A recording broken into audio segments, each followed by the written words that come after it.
오늘은 허리 통증 중에서 급성으로 생기는 허리 통증 중에 대표적인 병이겠죠.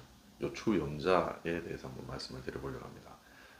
대부분의 분들이 허리가 저한테 오실 때 그런 요추염자의 증상은 뭐 아침에 일어나서 갑자기 허리를 움직이다가 뜨끔, 아니면 물건을 들다가, 아니면 뭐 운동을 하다가, 아니면 운전 중에 갑자기 생긴 급격한 허리 통증, 그것도 뭐 사람에 따라 정도의 차이는 다양하게 있을 수 있겠지만 그런 통증을 호소하셔서 오시는 게 요추염자 그리고 긴장감이겠죠.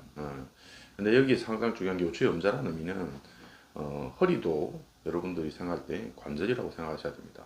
허리에는 수많은 여러 가지 요추 척추체들이 연계되어 있는 관절, 거기다 골반까지 연계되어 있는 관절들이 집합체다 보니까 이러한 부분에 통증이 발생하고 염자 형태가 발생하는 것은 그 관절을 지지해주고 움직여주는 근육과 인대에 손상이 발생한 거예요. 그리고 그런 손상이 발생되고 염증, 부종이 발생하니까 기존에도 어느 정도의 뭐 허리 주위 쪽 근육에 긴장감이 있을지도 모르겠지만 그 손상의 범위에 문제를 있다고 우리 몸이 인식하다 보니까 더욱더 허리 주위의 기립근이라든지 골반 주위의 근육들이 긴장감이 증가되는 거죠. 그런 형태가 요추염자의 형태로 저희 병원에 내원하시는 분들입니다. 이런 분들은 제 1차적으로는 중요한 게 안정을 취하시는 거예요.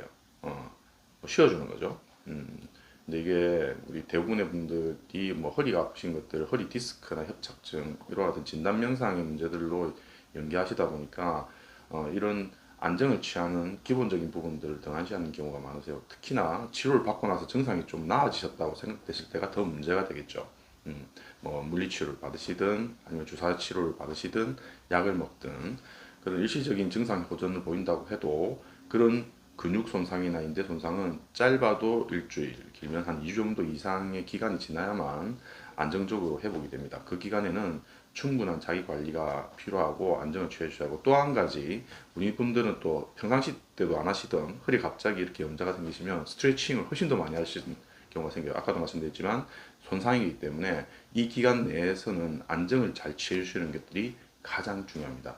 또 한 가지, 이러한 허리 염자는 기본적으로는 허리가 가지고 있는 기능적인 부분의 여러 가지 부전에 의한 안정성이 떨어진 상태를 대표하는 증상이고 진단명이에요. 그렇다면 과연 내 허리가 이런 염자까지 진행될 만한 불안정성을 가진 기본적인 부분에서의 문제점은 없는지, 항상 이런 허리가 자꾸 삐시는 분 같은 경우에는 그 문제점에 대한 고민도 반드시 차후에 해주셔야만 재발 방지가 되고 허리에 더 심각한 질환으로 진행되는 것들을 막을 수 있는 단서가 될 거라고 생각이 듭니다. 감사합니다.